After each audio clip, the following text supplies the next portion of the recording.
Hello বন্ধুরা, আসসালামু আলাইকুম। আশা করি সবাই ভালো আছেন। আমিন ব্লগস থেকে আমি আমিন আছি আপনাদের সাথে। আজ আমি আপনাদের সাথে আলোচনা করব প্রাথমিক বিদ্যালয়ের উপবৃত্তি নিয়ে। তো সাম্প্রতিক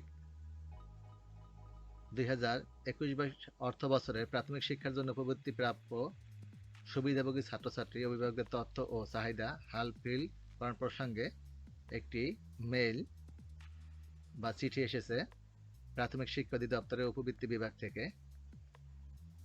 তো সেই চিঠির অনুযায়ী আমাদেরকে একটি এক্সেল শিট দেওয়া হয়েছে, যে এক্সেল শিটের মাধ্যমে এই সুবিধাভোগী ছাত্রছাত্রীদের নামের তালিকা হালফিল করতে হবে। তো আজকে আমি আপনাদেরকে দেখাবো কিভাবে এই এক্সেল শিটটি বা এক্সেল ফাইলটি পূরণ করতে হয় সেই বিষয়টি। তা আমরা অনেকেই কিভাবে ফাইলটি বা ফর্মটি পূরণ করতে হয় জানি না, বা অনেকে জানি। তো আজকে যারা জানি না তারা এই ভিডিওটি দেখে সেটা শিখে নেব।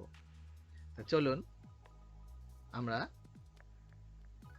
এক্সেল শিটে চলে যাই।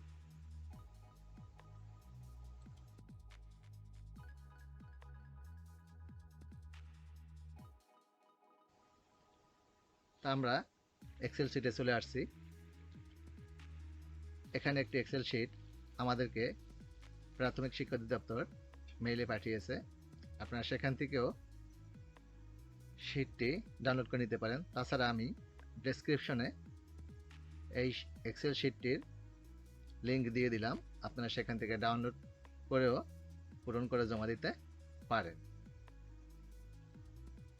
তো সুবিধাভোগী ছাত্রছাত্রী অভিভাবকদের তথ্য ও চাহিদা হালফিলকরণ সংক্রান্ত তথ্য ছক।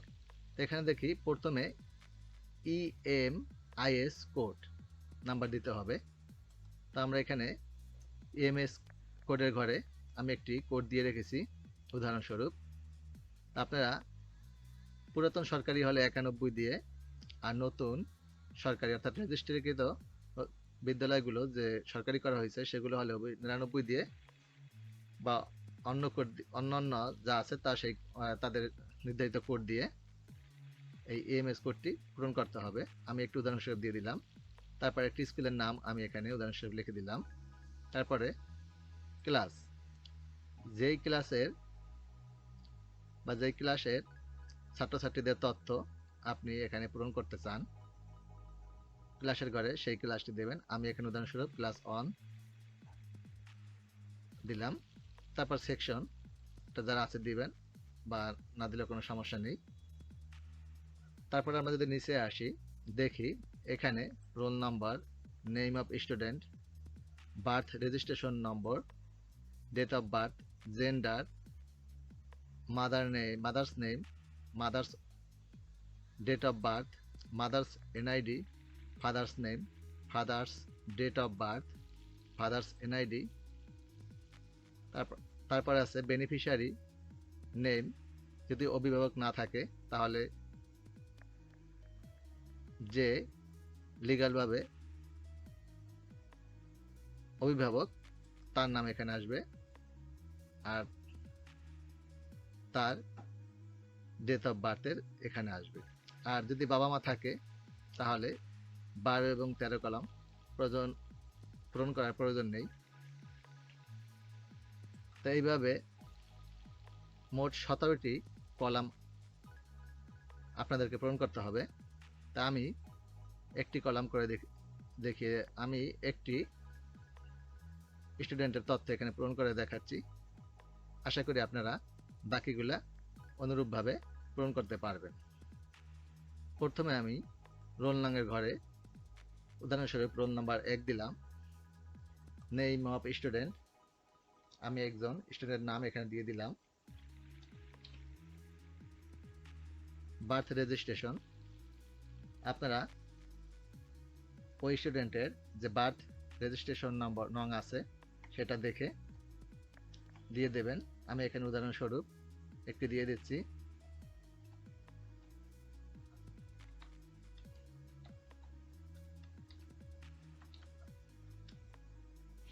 তারপরে এখানে দেখছি যে এই লেখাটি দুটি ঘরে চলে গেছে, এজন্য আপনারা প্রথমে এটি কাজ করে নেবেন। তাহলে এই প্রত্যেকটা ঘরকে, অর্থাৎ যতগুলো স্টুডেন্ট আপনারা আছে ততগুলো ঘরকে একসাথে সিলেক্ট করে তারপর উপর থেকে এই যে র্যাপ টেক্সট, এই র্যাপ টেক্সট উপরে ক্লিক করবেন, তাহলে এই লেখাটি একটি ঘরের ভিতর দেখাবে। আর এই যে নাম্বারের ঘর, নাম্বারের ঘরটি যে ঘরে অর্থাৎ নাম্বার বসবে বা অঙ্ক বসবে সেই ঘরটি অবশ্যই টেক্সট করে নেবেন, তাহলে লেখাগুলা এখানে দেখাবে। তো উদাহরণস্বরূপ আমি যে বার্থ রেজিস্ট্রেশন নাম্বারটা দিলাম, তারপরে ডেট অফ বার্থ, ওই স্টুডেন্টের ডেট অফ বার্থ দিতে হবে। যেমন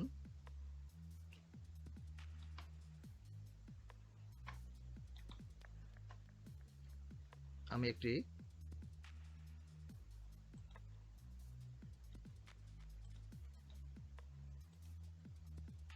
ডেট অফ বার্থ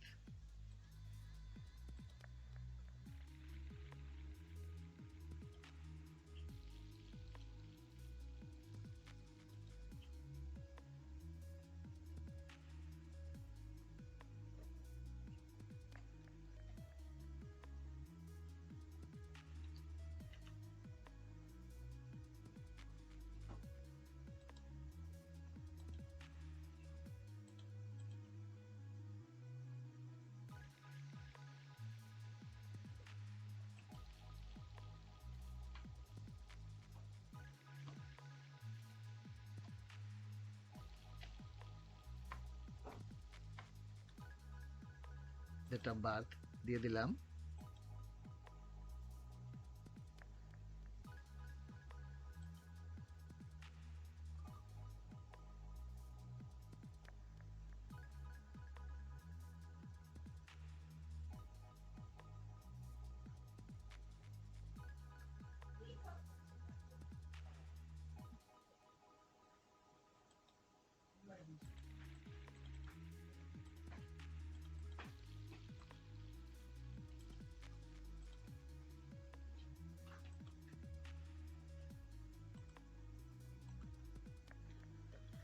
তো এবার ডেট অফ বার্থ দেওয়ার পরে এবার জেন্ডার, আমি জেন্ডার দিয়ে দিলাম।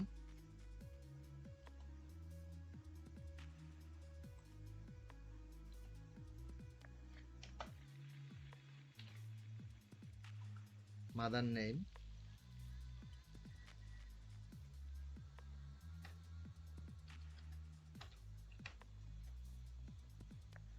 Mother date of birth,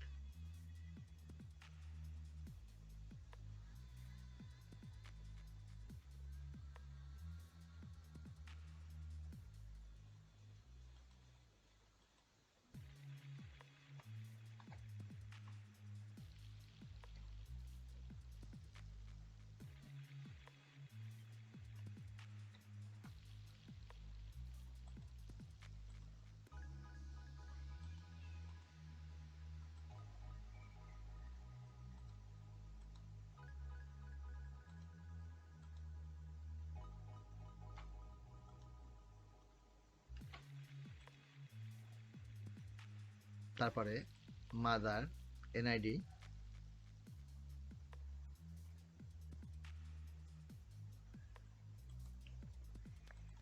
mother NID number,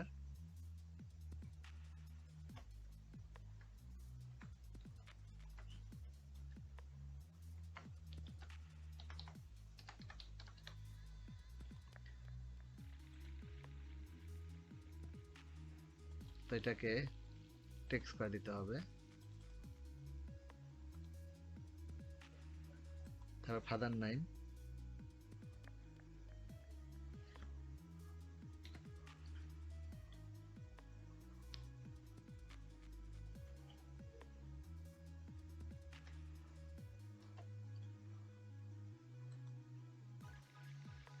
তারপরে ফাদার ডেট অফ বার্থ,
এইভাবে ফাদার ডেট অফ বার্থ দিতে হবে, ফাদার্স এনআইডি নাম্বার দিতে হবে, তারপরে 12 আর 13 কলাম যদি বাবা মা থাকে তাহলে 12 আর 13 কলাম দেওয়ার দরকার নেই। আর এখানে বেনিফিশিয়ারি এনআইডি, আমি এখানে যে স্টুডেন্টের মায়ের যে এনআইডি নাম্বার আছে সেটি কপি করে দিয়ে দিলাম।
তাই ঘরগুলো আগে জেনারেল করে নিতে হবে, ঘরগুলো জেনারেল না করলে দেখা যাবে লেখাগুলো বারবার সমস্যা হবে।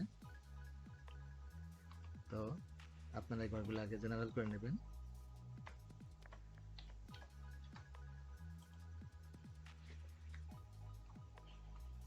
আবার ওয়েব টেক্সট করা আছে, একটু সমস্যা।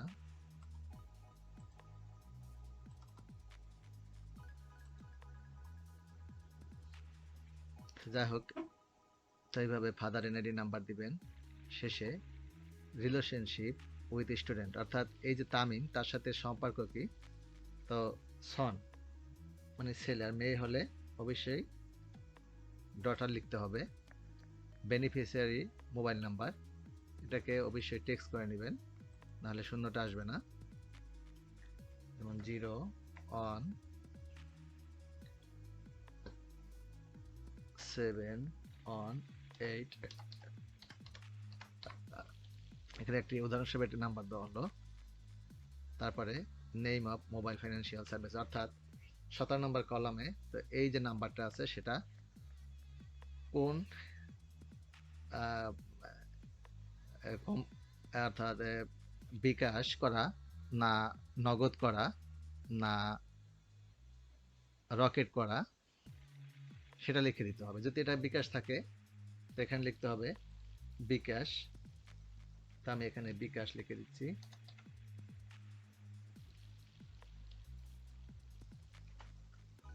আর যদি কারো নগদ থাকে তাহলে নগদ হবে, যদি কেউ রকেট হয় এই নাম্বারটি রকেট করা থাকে তাহলে অবশ্যই রকেট লিখে দিতে হবে।